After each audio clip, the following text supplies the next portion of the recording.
Dice, entre las gárgolas lascivas que asoman por el tejado de la nueva catedral de Bayonne, dos se destacan por su exquisita factura como por su externa deformidad. Las habían esculpido Blaise Reynard, un tallador nacido en Bayonne que no hace mucho regresó tras una larga estancia en varias ciudades de Provenza, y que consiguió trabajo en la catedral 3 años después de finalizar su construcción. Cuando el arzobispo Ambrosius contempló el maravilloso talento de Reynard, lamentó no haber podido encargarle la ejecución de todas las gárgolas, pero otras personas menos liberales que el clérigo disentían.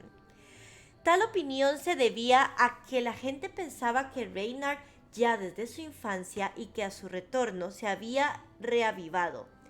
Justa o injustamente, su aspecto siempre le había granjeado el rechazo. Era oscuro, de cabellos y barba de un negro azulado, casi sobrenatural. Sus ojos almendrados y brillantes le conferían un aire siniestro perverso. Los supersticiosos atribuían sus ademanes melancólicos y taciturnos a prácticas nigrománticas. Incluso se lo acusaban de haber hecho un pacto con Satanás. Si bien eran vagas conjeturas, los rumores, aunque carentes de pruebas, terminaban convirtiéndose en hechos. Quienes sospechaban de los diabólicos tratos de Reynard decían que aquellas dos gárgolas eran la prueba viviente, a menos que lo inspiraba el maligno.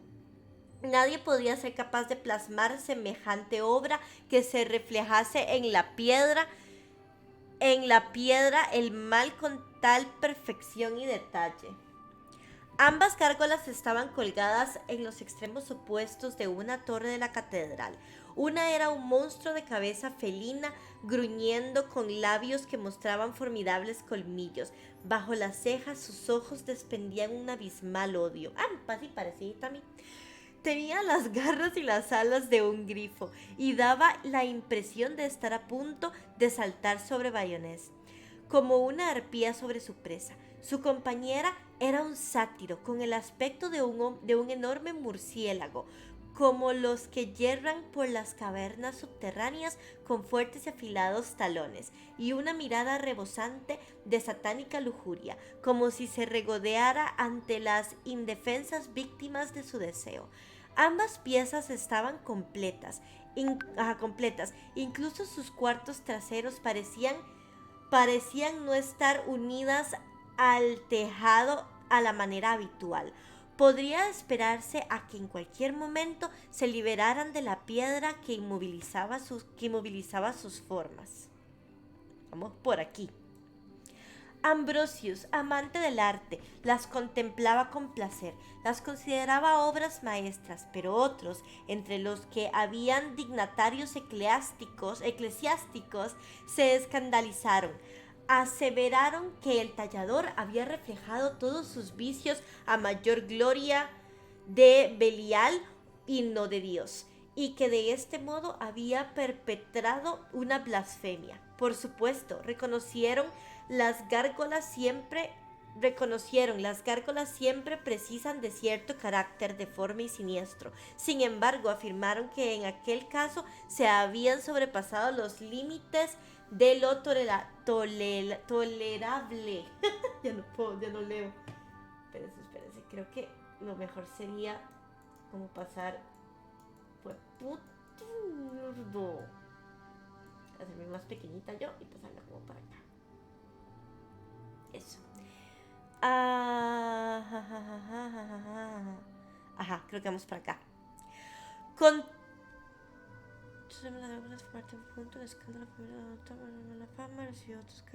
Ok, sí. Con todo, al finalizar la catedral y pese la oposición, la gente fue asumiendo las gárgolas como parte del conjunto. El escándalo se fue atenuando y el autor, sin perder la mala fama, recibió otros encargos. Se quedó en Bayonne, reparó en la hija de un tabernero, Nicolette Villon. ¡Ay, qué bonito nombre, Nicolette! de quien se decía que llevaba mucho tiempo enamorado a su manera hosca y retraída. Sin embargo, para nada se había olvidado de sus gárgolas. A menudo, al pasar ante la soberbia catedral, alzaba la mirada para observarlas con una secreta declaración. Parecían atraer a su atención de un modo extraño y místico. Si le hubieran preguntado, habría dicho que el motivo de su satisfacción era enorgullecerse de la obra que había producido. No habría revelado, quizá él mismo lo ignorase, que en una de ellas había vertido todo su rencor, su amargura, su odio por los habitantes de Bayonés, que siempre lo habían aborrecido, y había plasmado la imagen de su resentimiento para que contemplase toda la ciudad para siempre desde un lugar elevado. ¿Y acaso jamás hubiera imaginado que en la segunda cárcula había expresado su pasión adusta y de sátiro por Nicolette, una pasión que lo había hecho retornar a la infame ciudad de su juventud tras años de vagabundeo? Una pasión singularmente obsesionada por un motivo, y en ese sentido diferente de la lujuria habitual de una naturaleza tan atroz como la de Reynard. Para el tallador de piedra, incluso más que para sus detractores, las gárgolas eran criaturas vivas y semejaron más vívidas que nunca al término del estío, cuando las lluvias otoñales comenzaron a precipitarse sobre Biones. ¿Biones o Bayones? ¿Cómo será? Así, cuando los canalones de la catedral vertían el agua sobre las calles, cualquiera podría haber creído que las babas de la presencia maléfica, el auténtico ciervo de la lujuria, se mezclaban con el agua que vomitaban las bocas de las gárgolas. En aquella época es English British. Ok, ni idea entonces. En aquella época, en el año de nuestro Señor de 1138, Bayonne, supongo, constituía el núcleo principal de la provincia de Auvergne. El enorme bosque, lugar de leyendas, fantasmas y hombres lobos, llegaba hasta los muros de la ciudad por 2 puntos. Los otros puntos estaban circundados por huertas y campos cultivados, tranquilas corrientes que descendían por los meandros, entre álamos y sauces, y carreteras que cruzaban una llanura despejada hasta llegar al elevado castillo de los nobles señores y conducir a regiones allende Auvergne. La ciudad vivía en la posteridad, preservada de la mala fama de los bosques. Había sido santificada por la presencia de 2 conventos y un monasterio, y ahora augusta que mantendría apartados a demonios, brujas e incubos. Por supuesto, como era corriente en cualquier población medieval, se podría dar casos de brujería o posesión. Más de una vez las peligrosas tentaciones de los sucubos habían intentado socavar la virtud de Bayonés. No era para nada sorprendente en un mundo siempre expuesto al demonio, pero nadie habría vaticiado los horrores infernales que llegaron en los últimos meses de otoño. Para que el asunto sea comprensible y más blasfemo de lo que ya era, el primero de tales horrores sucedió en las proximidades de la catedral, bajo su sombra protectora. 2 hombres, un respetable sastre llamado Kichiu Maxpierre y un tonelero de idéntica reputación llamado Jerome Sal, regresaban a sus casas a la última hora de una noche de noviembre, tras haber degustado vinos blancos y tintos que ofrece la región. Según Maxpierre, el único que vivió para contarlo, pasaban por una calle que circunda la catedral. La inmensa mole del edificio se recortaba entre las estrellas, cuando un monstruo alado, negro, como el hollín de Abaddon, picó hacia ellos y agredió a Jerome Masal, a quien abatió con sus pesadas alas y apresó con sus enormes dientes y afiladas garras. Maxpierre fue incapaz de describir a la criatura con detalle, apenas la vio en la oscuridad. Asimismo, el final de su compadre, que yacía sobre el empedrado con el demonio negro desgarrándole el cuello. Le aconsejó huir. ¡Corre, maldito bastardo! Ah, no, si no era. Corrió hasta detenerse frente a la casa del sacerdote, a muchas calles, a quien relató aquel episodio entremecientos. ¡Ah, wow! Armado con agua bendita, secundado por multitud de ciudadanos que portaban antorchas, barras y alabardas, así típico, madre, me encanta. Vamos a cazar al demonio con antorchas y con todo lo que tengamos a mano. Traigan a los granjeros, los rastrillos y alabardas. Max Pierre condujo al sacerdote hasta el lugar del crimen. Allí encontraron el exánime cuerpo de Masal, con el rostro desfigurado, el cuello y el pecho hendidos. No se halló rastro de los ¿qué? Los campesinos, dije. No, no estoy molestando. No sé. Perdón, ya me concentro. No se halló rastro del atacante y aquella noche nada más se vio. Ahora bien, cuantos pudieron contemplar su obra regresaron a sus hogares atemorizados, pensando que una criatura de los infiernos había venido a Bayonne y lo peor de todo iba a permanecer en ella. A la mañana siguiente, cuando la noticia se extendió, imperó la consternación. Los clérigos practicaron exorcismos contra el demonio invasor en todos los espacios públicos y frente a los umbrales de las puertas. Sin embargo, la aspersión de agua bendita y los formulismos resultaron infructuosos. El espíritu del mal seguía imperando, su malignidad quedó manifestada una vez más a la noche siguiente a la horrida muerte de Jerome Masal. En aquella ocasión, dos fueron las víctimas, probos y destacados ciudadanos que bajaban por un estrecho callejón. Perdón. Picó sobre uno de ellos y lo mató al instante. Inmediatamente se ocupó del otro, que en vano intentó huir. Los gritos de las víctimas y los guturales gruñidos del demonio fueron percibidos por la gente que vivía en el callejón, y varios de ellos presenciaron la marcha del infame agresor, ocultando las estrellas con sus alas terribles. Salvo en casos de extrema urgencia, muy pocos se atrevieron a salir de noche, y quienes se arriesgaban lo hacían en grupos armados con antorchas, como si de ese modo pudieran atemorizar al demonio, a quien juzgaron criatura de la oscuridad temerosa de la luz. Pero la osadía del monstruo trascendía lo concebible, ya que atacó a más de un grupo de valerosos ciudadanos sin importarle las antorchas que le dirigían al rostro y que apagaba con sus poderosos aleteos. Sin ninguna duda se trataba de un espíritu imbuido de odio homicida, puesto que sus víctimas terminaban horriblemente deformadas.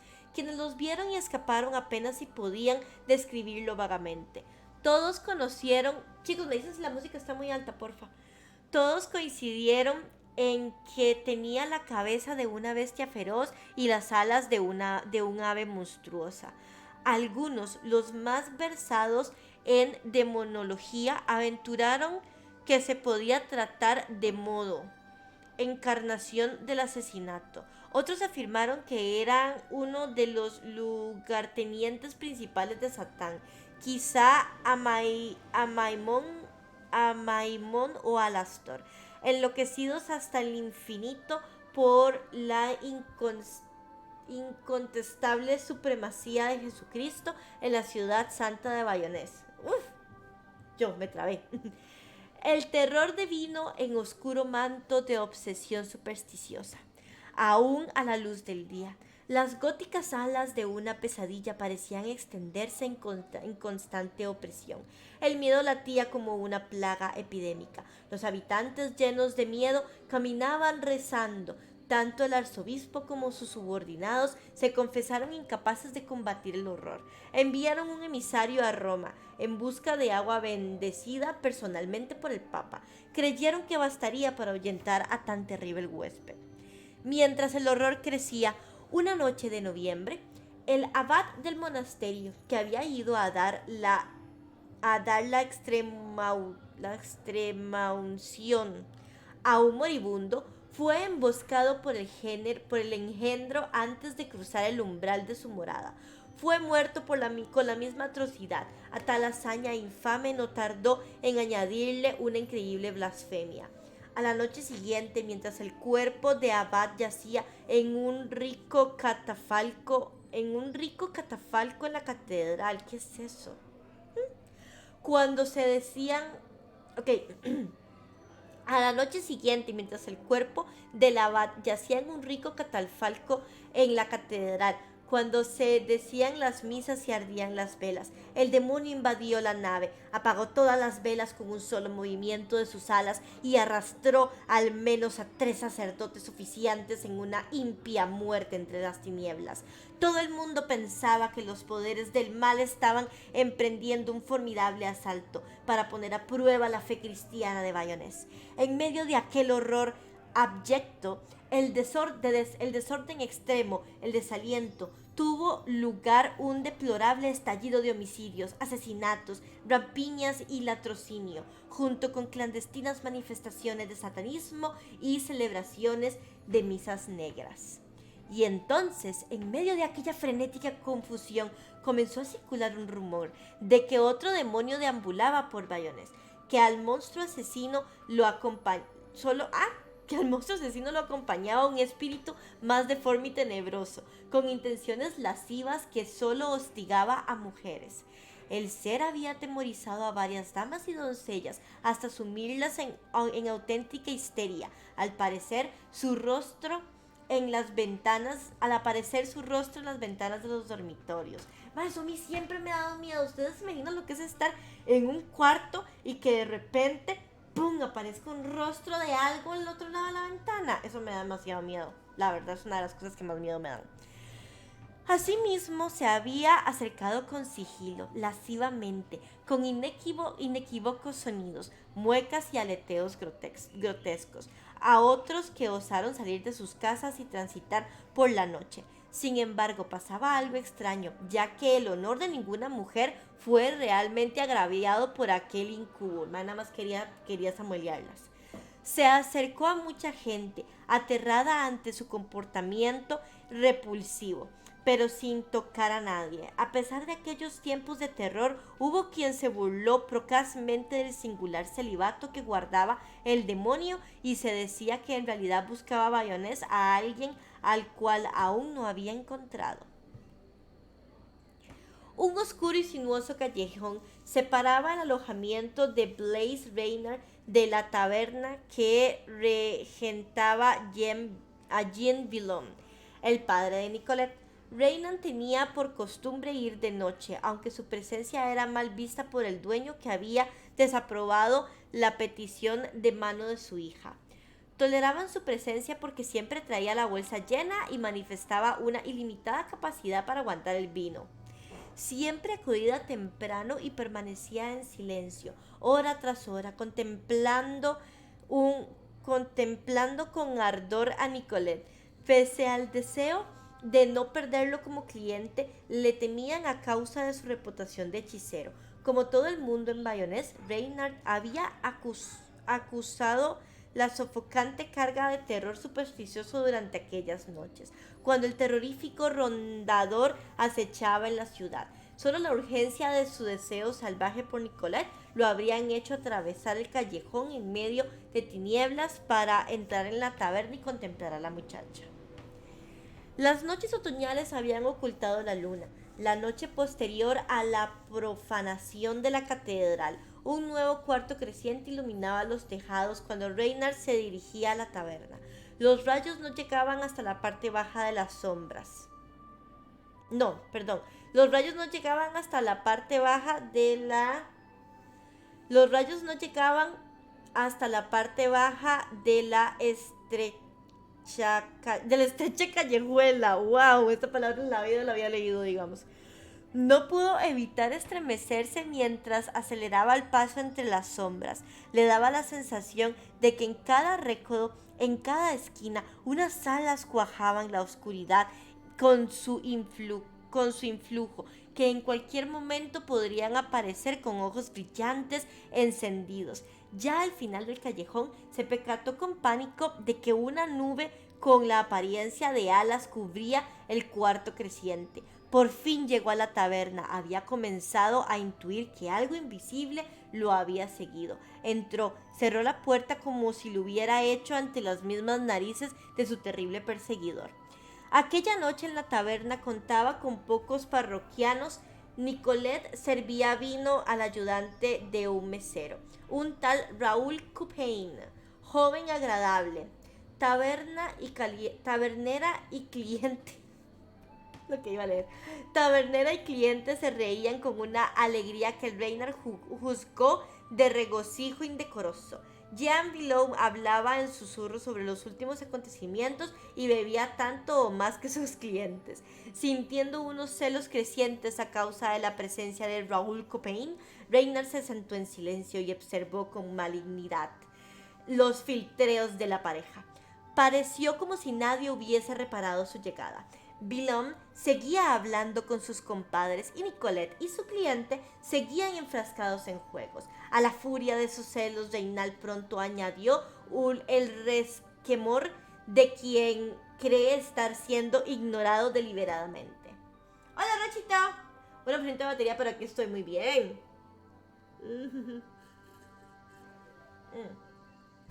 Eso ni siquiera es agua, eso es espuma, pero bueno, no importa.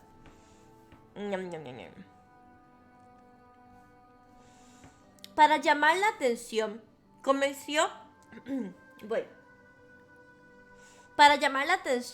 comenzó a porrear la mesa con sus poderosos puños. Villon, que había permanecido de espaldas, llamó a Nicolette y le indicó que atendiera a Reynard. Dedicando una última sonrisa a Coupain, la muchacha se acercó a la mesa del tallador. Menuda, de pecho generoso, con unos cabellos pelirrojos que descendían en abundantes bucles. Iba ataviada con un vestido verde que resaltaba sus sensuales formas de caderas. Con Reynard se mostraba desdeñosa y fría, pues le disgustaba, evidencia que escondía más bien poco. Póngame en el wishlist, viejo loco. Precisamente aquella noche Reynard la encontró más hermosa y deseable que nunca, y le saltó un salvaje impulso de tomarla en sus brazos, de llevársela ante las narices de Raúl Coupain y de su padre. «Tráeme una jarra de la Freney», ordenó bruscamente con tono que revelaba la mezcla de su resentimiento y deseo. Moviendo la cabeza a modo de burla, mirando de nuevo a Coupain, obedeció, sin musitar palabra. Depositó ante Reynard el fuerte tinto y regresó junto al ayudante de mesero para reanudar sus desvaneos amorosos. Ahora sí viene el modo S. ¿Cuál es el modo S? Reynard comenzó a beber. Lo único que hizo el vino fue inflamar su ofuscado deseo. La mirada se le tornó ponzoñosa. Los labios se le torcieron como los que habían tallado en las gárgolas. Su interior se consumía con una furia siniestra como la de un fauno taciturno. Procuró reprimir aquel fuego, permaneció inmóvil salvo las frecuentes ocasiones en que se servía de la jarra. Raúl Coupain también había ingerido una buena cantidad de vino. Por eso su cortejo de vino más atrevido... Perdón, es que como no ando con lentes me canso un poquito. Por eso su cortejo de vino más atrevido e intentaba besar la mano de Nicolette, ya que se había sentado a su lado en el banco. Le sostenía la mano. Su propietaria, tras propinarle un energético pero suave bofetón, le dio permiso para proceder. Me encanta. Le dio permiso para proceder de un modo que Reynard consideró cuando menos libertino. Gruñendo, poseído por un ciego impulso de abalanzarse sobre su rival, se levantó y fue hacia la pareja. Uno de los contertulios, sentado en una esquina, adivinó sus intenciones y avisó al instante al tabernero. Voy. Es que de verdad me canso. Okay. Perdón. Este se alzó tambaleándose un poco por el vino, cruzó la estancia con cautela, listo para intervenir. Reynard se detuvo, presa de una momentánea vacilación, y prosiguió. Sí, pero es que están muy rayados y más bien me molesta más si los uso. Porque están como que muy rayados, entonces se ve una mancha en uno de ellos, entonces miras que me molesta más. Lo que voy a hacer es poder quitar la cámara, creo que con eso me voy a sentir más cómoda. Ah, sí, me siento más cómoda. Ok, sigo. Reynard se detuvo, presa de una momentánea vacilación, y prosiguió obnubilado por un enorme odio hacia todos. Deseaba con toda su alma matar a Villon y a Coupein, terminar de una vez con los estúpidos parroquianos que lo observaban desde los rincones, y por último, por encima de sus cuerpos estrangulados, al saltar a besos y ahogar a caricias los carnosos labios y cuerpos de Nicolette. Me encanta, es como casi todo vikingo. Quiero matarlos a todos, y una vez que están muertos voy a abrazar apasionadamente a mi amada sobre sus cadáveres. Lo amo, es demasiado bueno. Puros pies de escultor. Sí. Me encanta. Al ver cómo el escultor de gárgolas se acercaba, conociendo su mal carácter y sus celos, Coupein también se alzó y tentó debajo de la capa la empuñadura de su pequeña daga. Mientras Jean Boulogne había interpuesto su corpachón entre los dos antagonistas, deseaba evitar a toda costa cualquier disputa y preservar así la reputación de su local. «Vuelve a tu mesa, tallador», insistió Reynard con vehemencia.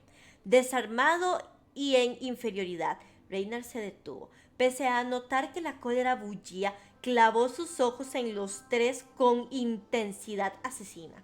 Más allá del trío, observó más por instinto que por deseo consciente los paneles superiores de los ventanales. En sus cristales se reflejaba la trémula llama de las velas, las fulgentes copas, las cabezas de Coupein, Villon y Nicolette, así como su cara sobria entre ellos. Sin saber por qué, diríase que con incoherencia en aquel instante se acordó de la nube oscura e indefinida que había atravesado el cuarto creciente de la luna. La pertinaz sensación de intuir una siniestra persecución mientras cruzaba la calle. Así, todavía absorto en la imagen de los cuatro reflejada en el cristal, retumbó un atronador estruendo. Los paneles de la ventana y la visión del grupo estallaron hacia adentro de incontables fragmentos. Antes de que uno solo de los cristales rotos hubiese rozado el suelo, penetró en la estancia una forma oscura y monstruosa, cuyo aleteo apagó las velas e hizo bailar las sombras como un aquelarre. Cuando repararon en ella, permaneció inmóvil, suspendida en el aire, y les pareció que era más alta que la oscuridad que reinaba sobre las cabezas de los presentes. Se fijaron en la infernal intensidad de sus ojos y la curvatura de sus labios repulsivos, que mostraban sus fauces con dientes más grandes que los de una serpiente. Detrás de él interrumpió un segundo monstruo. Todos sus ademanes rezumbaban lasciva, del mismo modo que el otro exudaba un odio homicida. Eso se parece a mí, esa gárgola. Y una ilimitada maldad. Sus facciones de sátiro estaban contraídas con una inalterable mueca. Suspendido en el aire como el primer intruso, observó fijamente a Nicolette. La sorpresa y la consternación extremas hasta el la sorpresa y la consternación extremas hasta el punto de convertirse en un pánico petrificaron a los parroquianos, incluso a Reynard. Inmóviles, mudos, contemplaron la invasión. La congoja de Reynard ya era fruto de una inefable sorpresa, la angustia, la certeza de comprender lo que sucedía. Por su parte, Nicolette, inundada de horror, gritó desesperadamente y empezó a correr por la sala, como si aquel grito hubiese sido la provocación de dos demonios. No, Si ves la provocación, los dos demonios se lanzaron sobre las víctimas, con un furibundo zarpazo de sus garras totalmente extendidas. Rasgó el cuello de Jean Billon, que cayó emitiendo un sordo gemido. Inmediatamente después, Raúl Copain sufrió su idéntica muerte. Por su parte, el otro engendro había volado en pos de la chica. Sus bestiales brazos la retenían en contra de su voluntad, sus alas la envolvieron. La taberna devino un torbellino de gritos y convulsiones, de sombras que forcejeaban en la oscuridad. Reynard percibió un gruñido del monstruo asesino, amortiguado por Copain, cuyo cuerpo estaba desgarrando con los colmillos, y le llegó nítidamente la lúbrica risa del incubo por encima de los histéricos gritos de Nicolette. Algo le propinó un violento golpe a Reynard, el mazazo de un objeto que se movía con rapidez. ¿Acaso un ala? Duro y pesado como una piedra.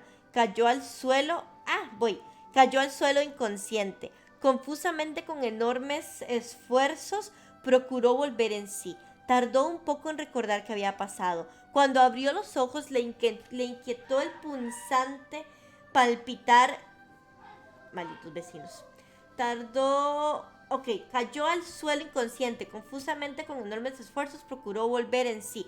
Tardó un poco en recordar qué había pasado. Cuando abrió los ojos, le inquietó el punzante palpitar de las sienes, el revoloteo de voces exaltadas a su alrededor, el brillo de muchas luces, la acumulación masiva de rostros y, sobre todo, aquella sensación indefinida pero dolorosa, atenazada por el terror que lo oprimió. Nada más recuperar la conciencia.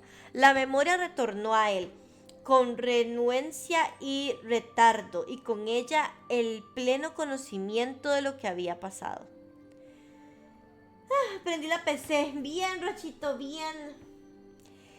Yacía sobre el suelo su propia sangre, le emanaba de una dolorosa herida en la cabeza y resbalaba por la cara.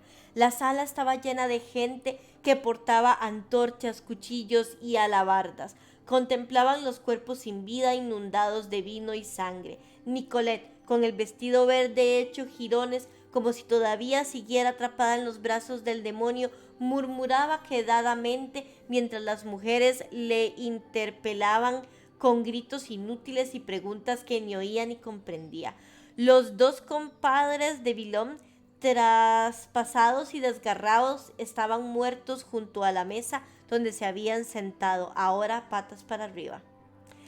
Estupefacto de horror, todavía aturdido por el golpe, Reynard se puso en pie al instante, rodeado de caras y voces inquisitivas.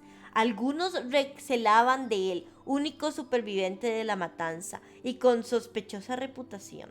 Sin embargo, sus respuestas convencieron a la gente de que aquel nuevo crimen solo podía ser obra de los engendros demoníacos. No obstante, omitió parte de lo que había visto, ni reveló los motivos que últimamente alimentaban su miedo. Guardaba aquello en lo más recóndito de su alma atormentada. Consiguió salir, se abrió paso entre la multitud y se quedó transitando por las calles a medianoche, menoscabando el peligro sin saber a dónde se dirigía. Erró por la ciudad durante horas. En algún momento su deambular lo condujo hasta el taller donde trabajaba. Sin una razón lógica, entró y salió de nuevo, armando con un pesado martillo que siempre había llevado con él en los años de peregrinación por las distintas capitales para trabajar. A continuación, hechizado por su horrorosa y constante tortura, siguió errando hasta que el pálido amanecer lamió agujas y tejados con su luz espectral. Movido por una compulsión apenas voluntaria de sus pasos, lo llevaron frente a la catedral. Sin presentar la más mínima atención al sacristán, penetró en la catedral y buscó las escaleras que llevaban hasta sus gárgolas. En medio de una mañana pálida, el sol oculto salió al tejado y, asomándose al borde, observó las figuras. No se sorprendió en absoluto, sino que confirmó un terror demasiado brutal para ser nombrado, al reparar que los dientes y las garras del grifo con cabeza felina y expresión diabólica estaban maculados de sangre ennegrecida, que de los talones del sátiro alado y lujurioso pendían enganchados jirones del vestido de Nicolette. Bajo la enfermiza luz matinal le dio la sensación de que el sátiro llevaba estampado en el rostro un rictus de perversa ironía.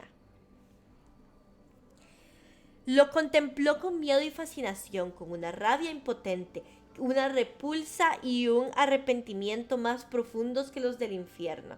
Apenas fue consciente de alzar el martillo para golpear frenéticamente al sátiro, hasta que percibió el desagradable y furioso sonido del impacto y se dio cuenta de que se hallaba sobre el borde del tejado luchando por mantener el equilibrio.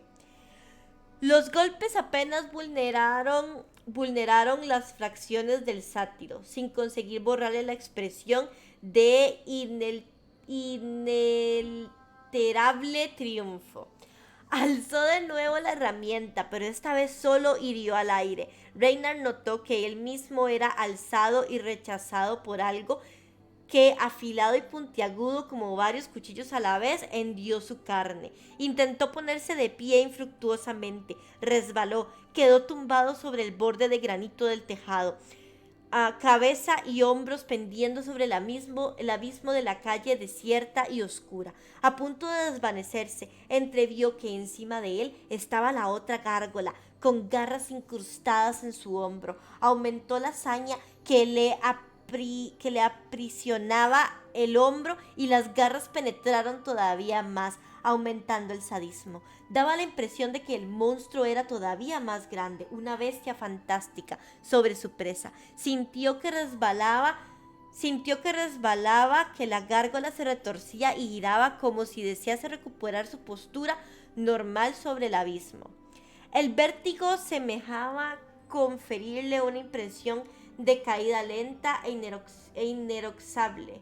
La torre de la catedral se inclinó y giró debajo de él de un modo enfermizo, como en una pesadilla.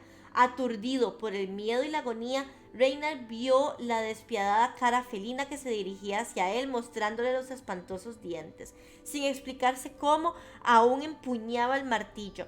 Una instintiva necesidad de supervivencia hizo que golpease con él a la gárgola, cuyas repulsivas facciones parecían aproximarse a su propia cara como una imagen en el clímax de una tormenta delirante y enajenada. Pese a su resistencia, siguieron los movimientos compulsivos y las contorsiones. Los talones lo arrastraron hacia afuera. En aquella postura inverosímil, la eficacia de los golpes disminuyó. La cabeza de la herramienta caía con irrisoria fuerza sobre el antebrazo, cuyos curvos talones se le clavaban en el hombro cual ganchos de carnicería. El martilleo cesó con un agudo sonido quebrado a medida que se precipitaba hacia el vacío. La gárgola se desvaneció de sus ojos. No vio nada más, salvo la oscura masa de la torre que parecía alejarse de él por los aires, elevarse con inaudita rapidez hacia un cielo sin estrellas en el que la luz del sol tardío apenas si se notaba. Fue el arzobispo Ambrosius quien, de camino hacia la catedral para oficiar la primera misa del día, se topó con el destrozado cuerpo de Reynard boca abajo sobre la calzada. Sorprendido por tan terrible visión, se persignó nada más descubrir el objeto que seguía aferrado al hombro del desdichado y repitió el gesto más fervorosamente si cabía. Se acercó para examinarlo. Su infalible memoria de auténtico amante del arte lo reconoció enseguida. Acto seguido, con idéntica claridad, comprendió que la pétrea extremidad